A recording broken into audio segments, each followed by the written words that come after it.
They tried to stop my shine, but I said, hold up. Y'all know how many hoes done tried to hold this hoe up? Tokyo Talk boy. the music.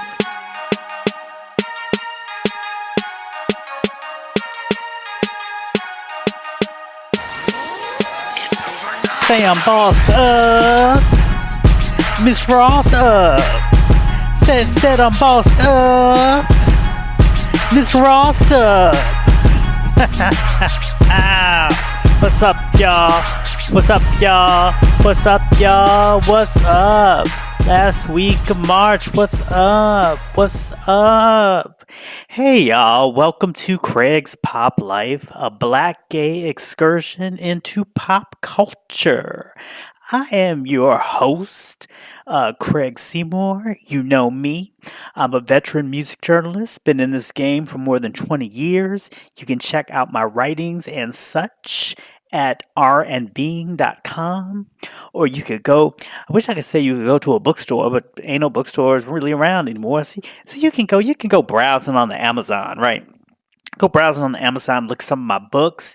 You can get my biography that I wrote, Luther, The Life and Longing of Luther Vandross.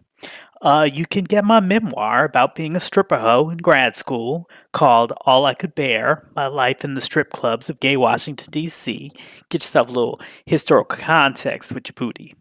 And you can also get my novel, Who's Your Daddy? About three generations of black gay men looking for love. And I also need to say that all the books are also available on Audible. I read my memoir and I read my novel, but there's an excellent vocalist, one of those guys that has one of them smooth radio type voices, does the Luther Vandross book. Because I felt like, don't nobody want to hear about Luther's story, but from my wild ass. They didn't want, like Luther back in the days, like in the 80s when his music was really popping, you had them really smooth Donnie Simpson, Melvin Lindsay type voices. So I wanted a voice like that, and I got one. Um, and just so you know, I own the rights to all my own shit now. I mean, they were initially published by mainstream publishers, but I got them rights back. So if you support a Craig Seymour book, or sort of a Craig Seymour audiobook or something like that, you are supporting Craig Seymour. Okay. You are supporting a black business. And, that's what I'm all about, black creative entrepreneurship, owning our own stuff, creating our own stuff. And so, that's just the facts of the situation. It's not to say that I'm not going to work with a major company again or something like that for specific reasons, but it's always to say that ownership is always in my sights. So, something you should know. Maybe you care, maybe you don't. Um, so, what are we talking about this week? You might have seen me on this week's autopsy, The Last Days of Left Eye.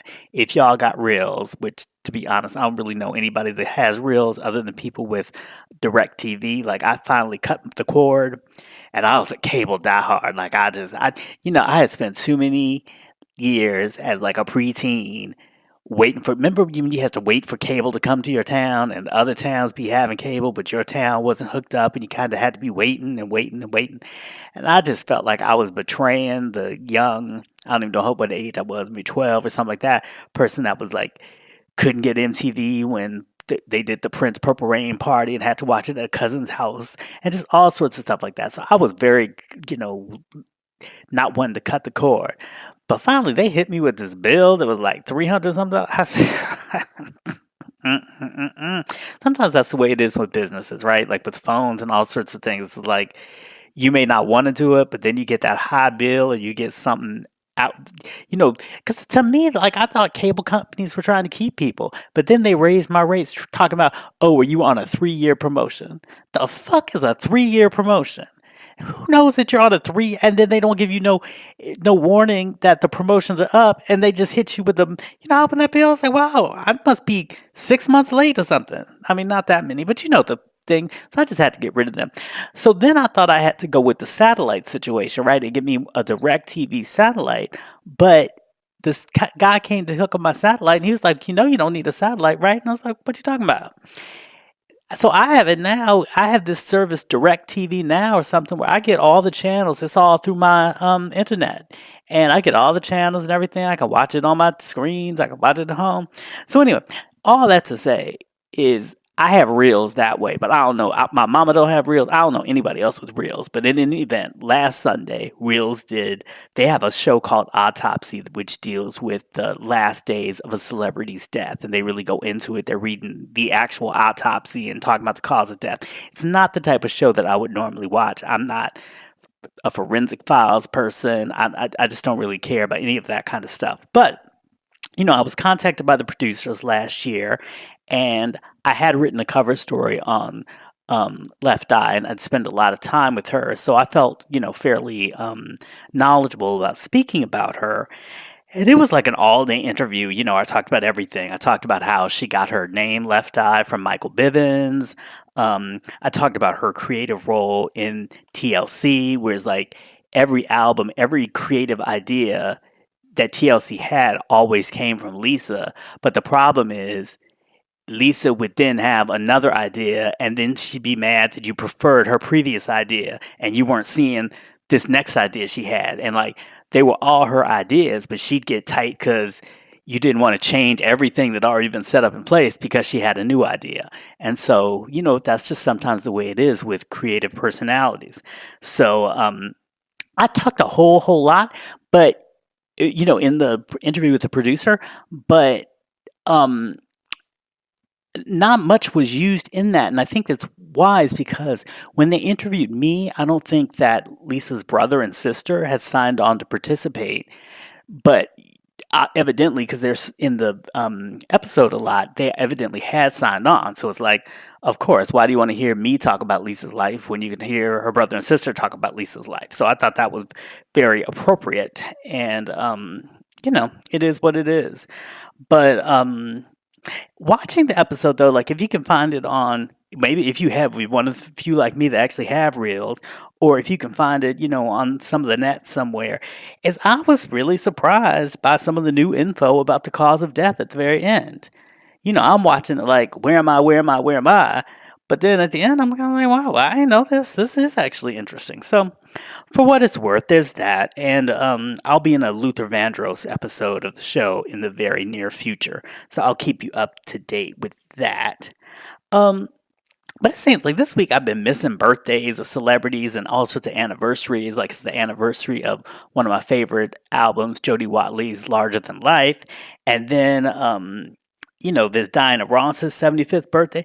And I don't know where y'all be finding these dates and getting this information. I mean, please clue me in, but I'm not interested in Ariel body. I don't like point me to the black shit, about these album anniversaries and these birthdays. Like, I just don't know where people be getting them from. Because I be like seeing stuff on, like, is there a database? Do you need a password? Is it fingerprint, retina scan? Where are y'all getting this database of all these dates, all these single anniversaries, album anniversaries, you know, video anniversary, just all this kind of stuff? I would really love to know. Because I would ideally like to talk about the shit in advance, but, as it is, I just play catch up.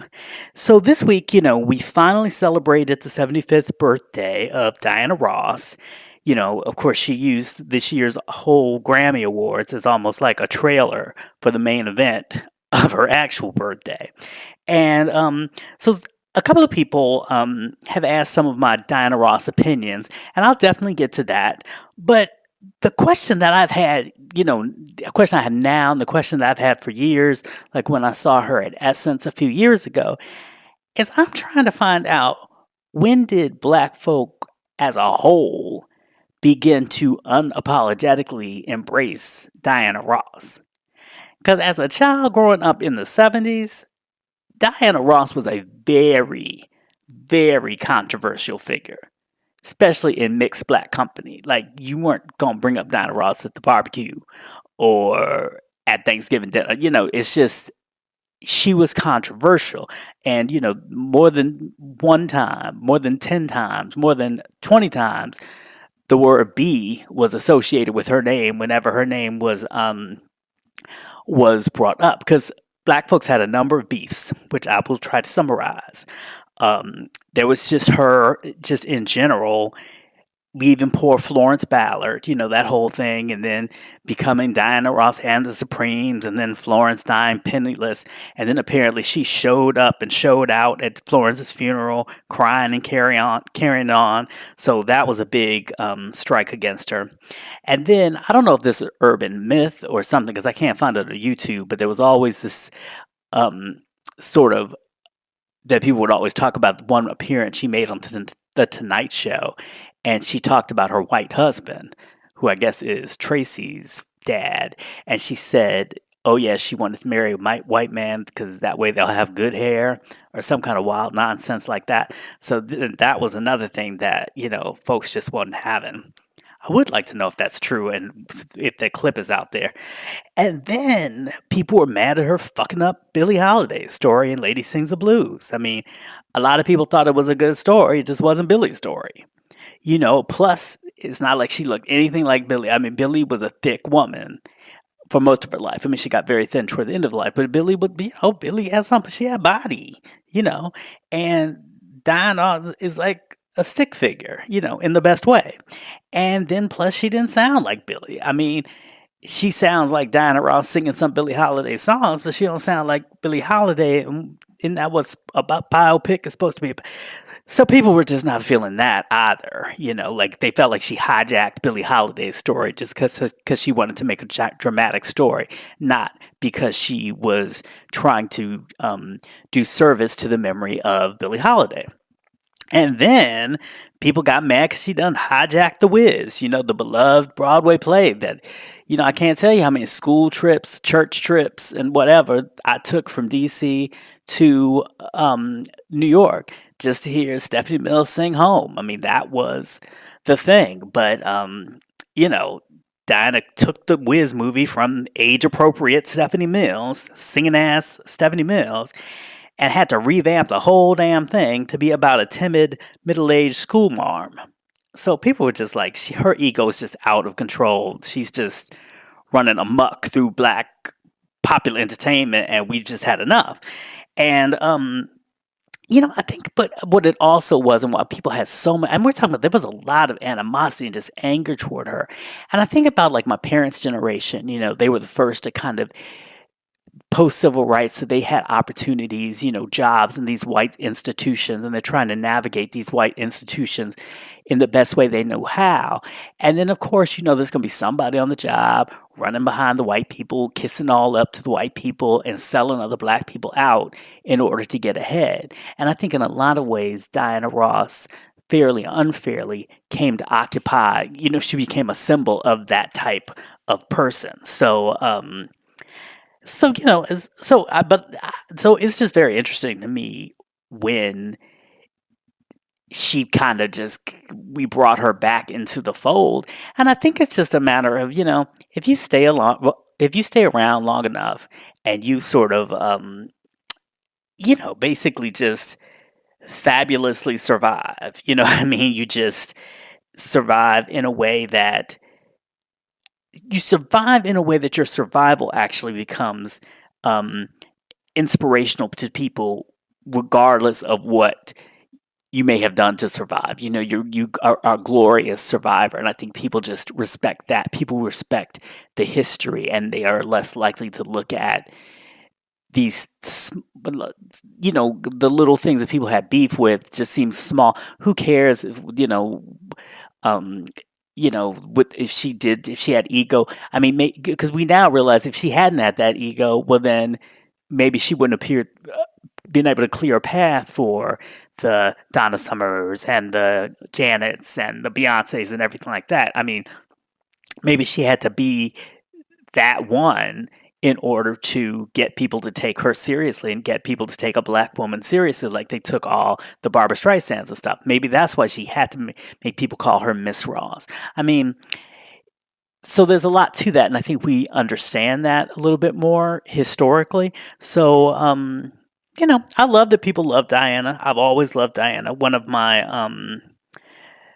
the very few things that I still hold against my mother is that she did not take me to this one Diana Ross concert that I wanted to go to but she went with, some of her adult friends, whatever.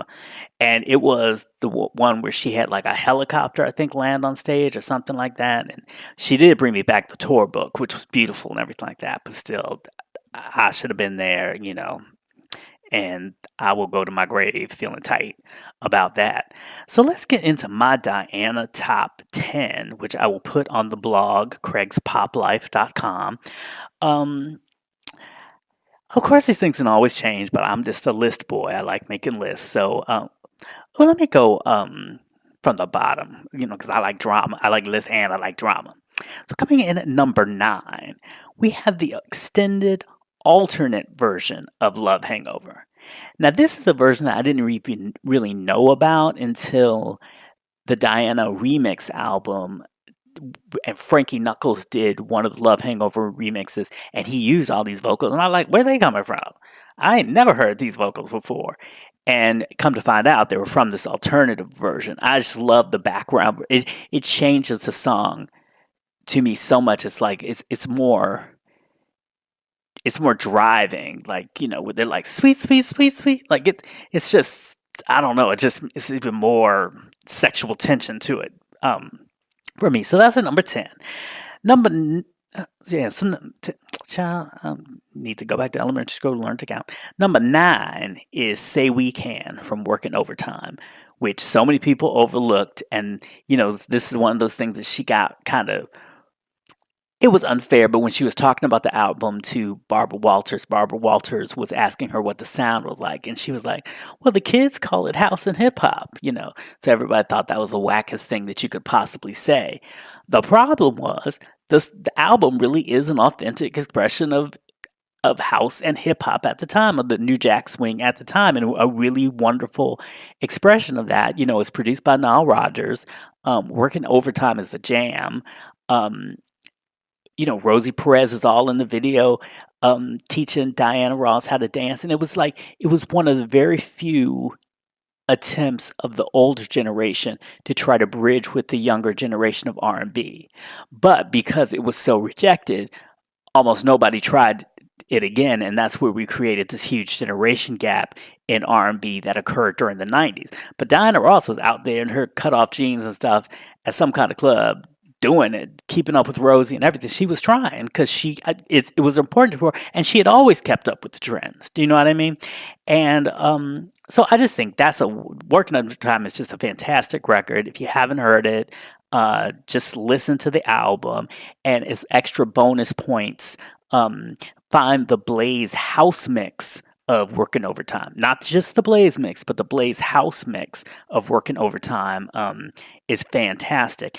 And also the song Paradise, if you can find the dub version of Paradise that actually has snippets of The Boss in it, that's really hot too. But the song that I really like off of it is called Say We Can. It's just a really, I think Diana Ross just has that voice. It's not a gospel voice in any way, but for some reason I do find her voice inspirational. Like it's galvanizing. It's kind of like I don't know, it's sort of like a universal. She really can make these kind of sell these broad sentiments and make you feel like getting on with it. And so Say We Can, that's just, when I need to feel pumped up, I always play that record. Then number 8 is the long version of Swept Away, which could also, I love the dub version too. That song is, it's the 80s, it's the mid 80s, hip hop, the kind of hip hop of like Africa Bambaataa and people like that is going on, but you also have kind of like on the pop tip Hall and Oates. So you have this record where Daryl Hall wrote and produced it, but Arthur Baker, who was known for his work with Africa Bambaataa and Soul Sonic Force and Planet Patrol and people like that, and records like Looking for the Perfect Beat and everything, he mixed it. So it's just this great clash of like modern pop and like, futuristic hip hop and everything. And it's just, it's funny. It's such a visual record to me. Just listening to the 12-inch version is a visual experience to me. It's like I see her as like Storm in the X-Men or something, just this superhero like performing through the song in a way that the video could never compete. Like the video means nothing to me. I can't even remember it, but just closing my eyes and visualizing that record, I see her like fierce like Storm, Mohawk Storm, just doing something, but just it's just that feeling. So I love that record. That's her superhero record for me. And then at number 7 is Telephone. From that was from Red Hot Rhythm and Blues, I believe. No, what was Telephone from? No, Telephone was from Swept Away too. That's Bernard Edwards. I love Nile. I love the attention that Nile's gotten and everything like that. But Bernard Edwards produced some fantastic records in the 80s. Records like um, Jody Watley's Love Injection and Telephone. He just knew a groove.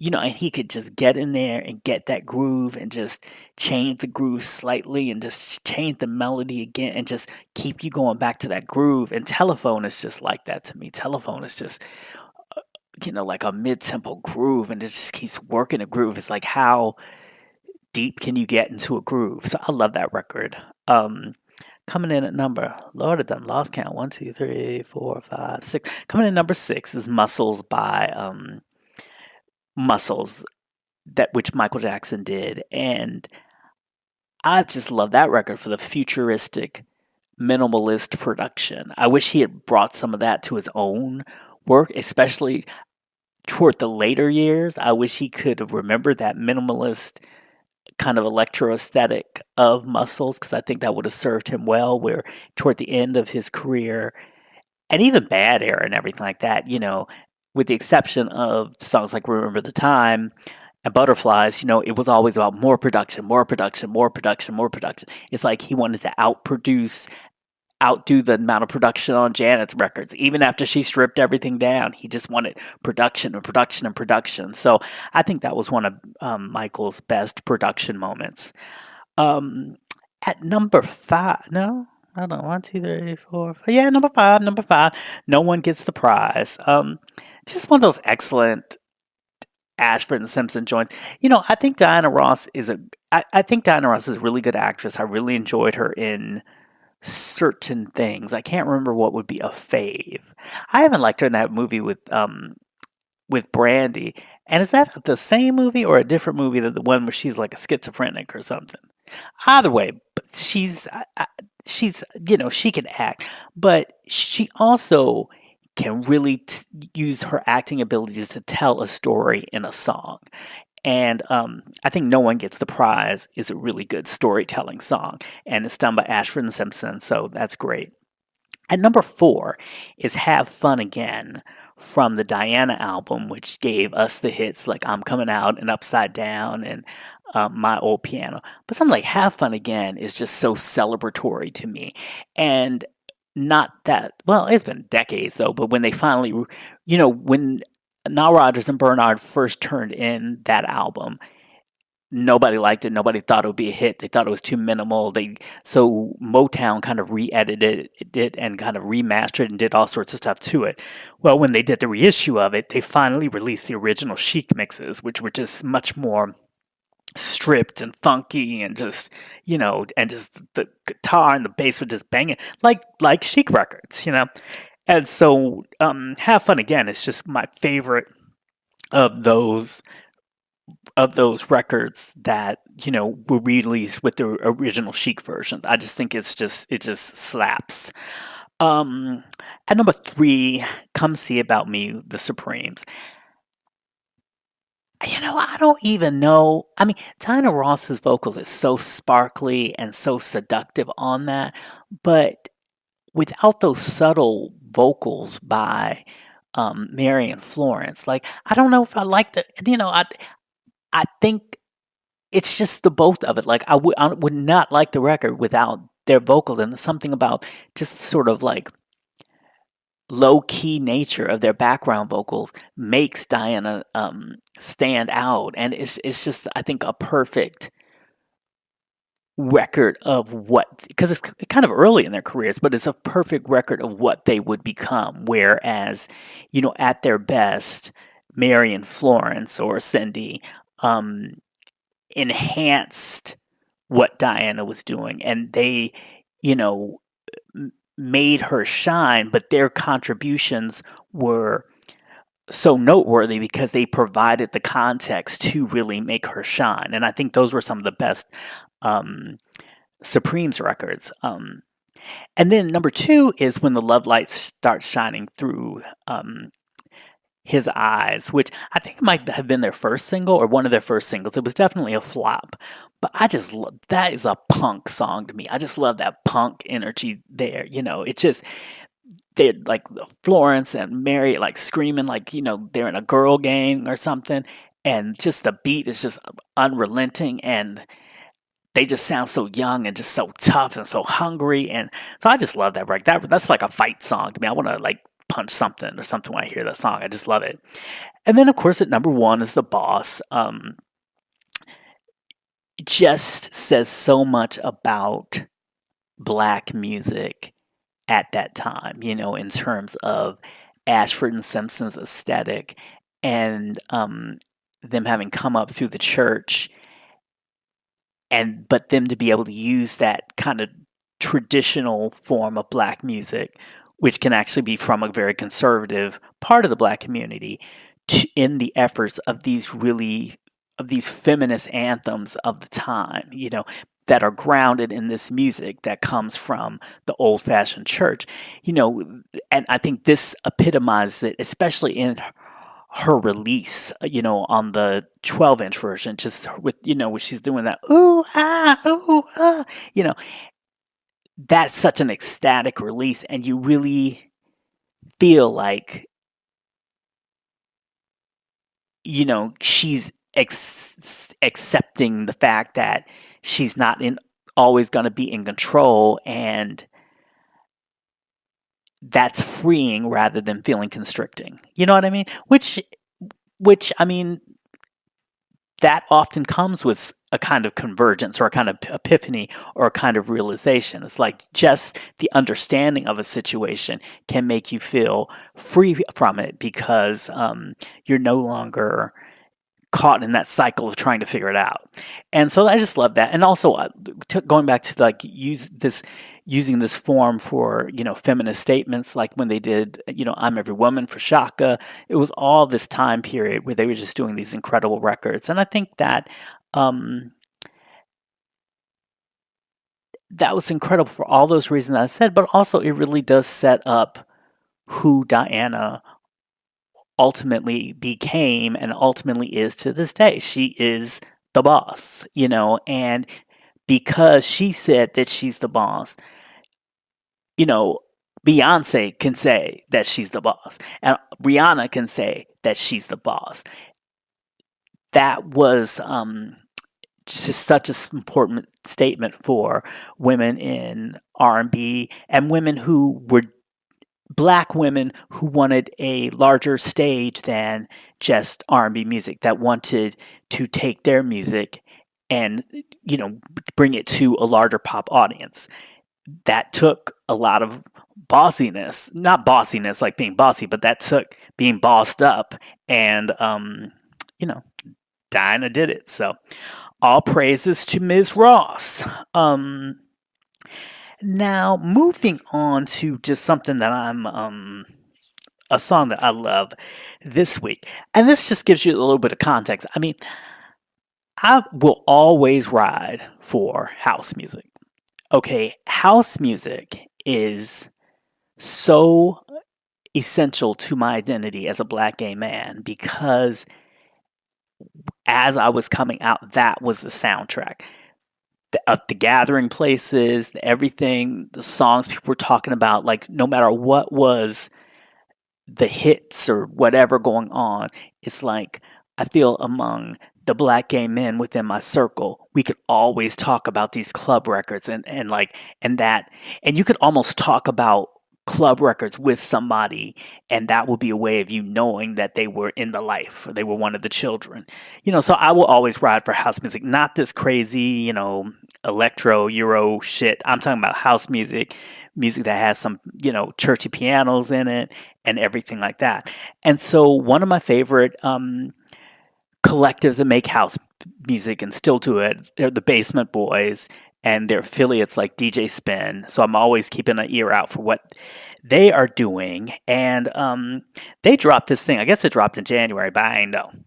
But it's a cover of Labelle's "Isn't It a Shame," done with vocalist Tracy Hamlin, who's from Baltimore. Um, and sis, apparently, I just researched. She's like can do classical music and singing French, German, and Italian, and the whole nine. And she's the vocalist behind one of my all-time favorite club records, "Time and Time Again" by Sublevel. I'll put it on my blog.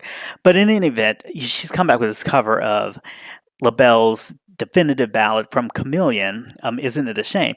And, it's time out, but I was yesterday years old when I found out that "Isn't It a Shame" wasn't written by Nona and them.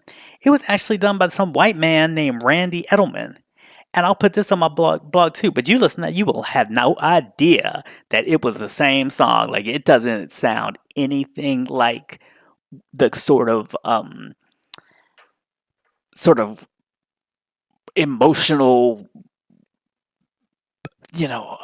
play that Patty turns that into, the emotional performance that Patty turns that into. And the thing about it with Labelle's version and with Tracy's, you get that feeling that you get a lot of times with black music, is that things can mean two different things at the same time. Like you have the level that it's a love song. It's like, "Isn't it a shame that such a love must end?" Oh, you have it on that level. But also just like, isn't it a shame? Like, isn't it a shame? Isn't it a shame how we have been treated, how we as black people have been treated in this country? You hear that extra meaning in the call and response background vocals that almost sound like battle cries. You hear it when Patty loses language altogether and she's just, "Mhm, that is just loses language to the point of the moans. That's about more than just that love. That's about the conditions that's like existential. That's about the conditions that she's in this society. And when to hear and Tracy does it, like she rides the beat, like she's leaving one situation for a better place. And she's sad for sure, but she's known trouble before, and she knows that this one ain't gonna take her out.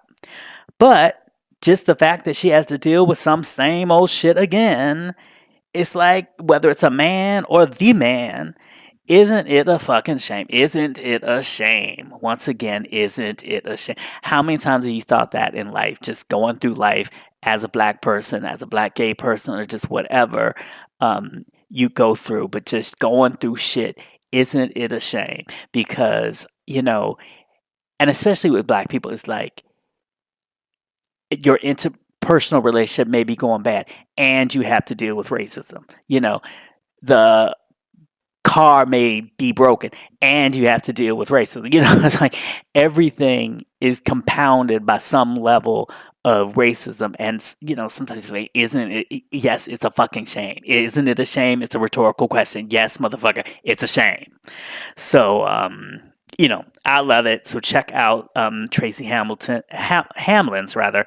"Isn't It a Shame?" I'll put it on the blog, but you can also just search for it on all the streaming sites. I hope I've been calling the child Tracy Hamlin, because it would be a mess if I'd been calling her Tracy Hamilton this whole time. But Tracy Hamlin, and she's a wonderful vocalist, and check that out, and check out "Time and Time Again" by Sublevel. So moving on to the movies. Last week I did Us, and I didn't want to spoil anything, so I was kind of generic. And this week I don't want to spoil anything either.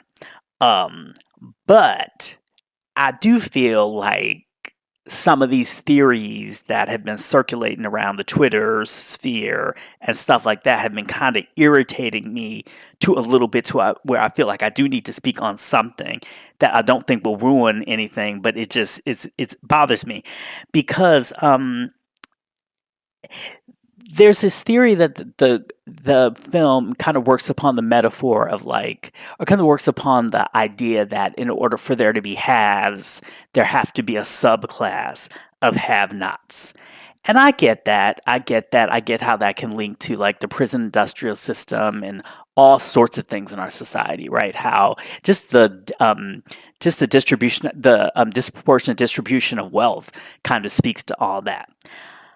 But my issue with us, if us is really trying to address that, is why is it using a middle class black family who's just lucky enough to have a rundown 70s ass looking beach house as an example of a quote unquote have?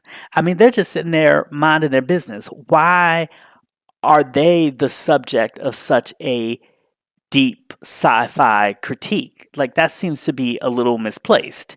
And I mean, have black folks advanced so much on the socioeconomic scale that we deserve for like sci-fi people freaks to be taking us down? And like our black middle class people truly the problem in society that's holding other people back or that is oppressing other people? That seems to be the message from all that, like the Jordan Peels are saying, and just what I've been reading on the Black Taking One grad class Twitter. So that's bugging me. That's actually making the more Jordan Peele and the more I hear folks talk like that, the less I even like the film. But go see it for yourself. Support black films always. And now this is my last. I've been having all these kind of like Netflix recommendations. I was like, I saw the movie and it was cool. It's nice. Like, would I have left my house for it? No. Would I have invited people over to see it? No. Would I have popped actual popcorn on the stove as opposed to just throwing in an 100-calorie bag in the microwave? No. But having watched it, I found it enjoyable. And in this week, it was that Mötley Crüe biopic, The Dirt. Now, yes, most of it for me watching initially had to do with Machine Gun Kelly being in it. I've had a crush on him since the mixtape days. His Wild Boys remix video is definitely fat material for me. So, I thought I would check it out. But I truly found it enjoyable, especially if you, like me, are just into the music biopic genre in general. And this is coming from somebody that don't give a fuck about Mötley Crüe or heavy metal in general. Like I even skip Black Cat. Like I just don't even care to hear all them guitars and all that loudness and all that wailing and all that. Only heavy metal I ever fucked with was Appetite for Destruction by Guns N' Roses, and that was the beginning and the end of it. But watching this movie, watching The Dirt, I actually thought the characters were interesting and they were much more individuals than I thought. I'm just assuming they were just a bunch of wild, crazy white party boys and who cares? But each one really went through some significant struggles and went through some growth. So I was like, oh, come on, white boys, serve the drama, serve the melodrama. So I was there for it. So, I mean, I recommend it if you're sitting at home, maybe folding laundry, maybe you clean the house. It's Sunday afternoon. Maybe you just don't want to get up at the motherfucking couch and you just have the remote in your hand and Netflix is asking if you're still watching and you just want to say, yes, bitch, turn on The Dirt. It's that kind of movie. It's that kind of movie that you will half watch, maybe start or watch being not that into it. And I think you'll really end up finding yourself getting pulled into it and ultimately thinking that it was an enjoyable experience. So that is my recommendations. Those are my recommendations for this week. And what I have to ask if you all would do me a favor. At this point, I'm on the good iTunes now, so it really, really, really helps if you rate the podcast and subscribe to it on iTunes, and also if you tell a friend about it. That really helps me out a lot. And a little bit of news now because I'm kind of still working on the final touches of my Janet Jackson book. I'm going to be taking next week off because I'm traveling and I'm doing the book and it's just going to be kind of crazy. But I'll definitely be back the following week. I hope y'all miss me because I will miss you because I really enjoy talking to y'all each week. So definitely. But until then, as it always goes, sorry, I hit the mic. Be cool. Be kind, be creative, and in the words of my fave, be your damn self. All right, y'all. Love y'all, and I'll see you week after next. All right. Bye.